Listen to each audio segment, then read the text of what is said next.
So you started touching on challenges before. You mentioned one, mistake that people think they might undercharge, for their services when they're just getting started. But from your perspective, what are some of the biggest challenges that you've seen executives and professionals have with developing their entrepreneurial mindset? There are a couple. One is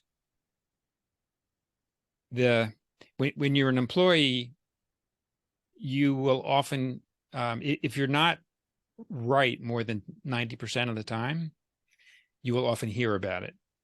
There'll be negative repercussions. As an entrepreneur, it's the exact opposite. You need to try many different things and be willing to fall flat on your face. If you're right more than 10% of the time as an entrepreneur, you're often doing really well. And one of the things that I see is this sense of perfectionism. Before I offer something to the public in the hopes of gaining a new client, I want to make sure that whatever I'm offering is really perfect. And the reality is, whatever your hypothesis is about a need in the marketplace, until somebody actually pays you money for it, it's just a hypothesis. There's no confirmation. And you will do much better if you have a vague notion of something that you think is needed and that you can deliver on, and sell it first, build it second. Because if you have the 20 to 40 years of corporate experience in your field, I guarantee you can build it. The harder part is selling it.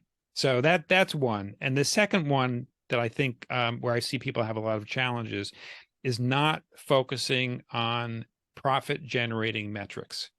So they will spend time working on their website, working on their LinkedIn profile, doing things relating to creating this perfect offering. They may spend time networking, but they're not networking with the right people. I was recently in a conversation with somebody talking about, business networking groups. There are a lot of business networking groups that are a lot of broke people trying to sell to other broke people. Uh-huh. We've all experienced our share of those. You need to be networking in the right place where there are people who actually have the capability to make good referrals, or where you have potential clients in the room. So having very clear metrics about how you spend your time and how you spend your money, and how that relates to the bottom line in your business, not just revenue, but the bottom line, revenue minus expenses. That's really important. And I see consultants and coaches not being metric driven enough. Yeah, I love everything that you said. I love everything that you said.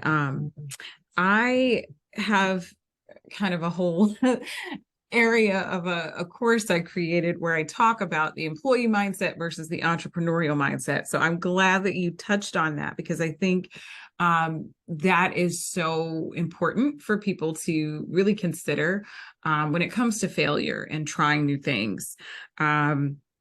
And yeah, I mean, the profit generating metrics, I think sometimes people don't really know what those are, especially when they're first starting a business. They think it's what they see in marketing, right? They think it's the likes on, a LinkedIn post or a Facebook post, or reshares. And while, those things can lead to profit, a lot of times, I think those can be more vanity metrics, that people are thinking are important, but aren't actually as important. What do you think about that, David? You and I are both podcasters. I've had this conversation with so many podcasters that people ask me, David, what are your downloads like? And I'm like, who cares? The downloads don't pay my bills. Mm-hmm. Yeah. Agreed. It's a vanity metric. Uh-huh. Yeah. And I agree. And to me, it's way more powerful for someone to say, oh, I heard your podcast, or I heard you on someone else's podcast. And, based on what you said, I really had to call you. Right. So yeah, I love it. I had to call you. I really want to work with you. Tell me about how we can make it happen. Mm-hmm. Right. If you get one person like that out of one episode, that's fabulous. Who cares about all the other downloads that don't result in business? Yeah, I agree, David. I agree.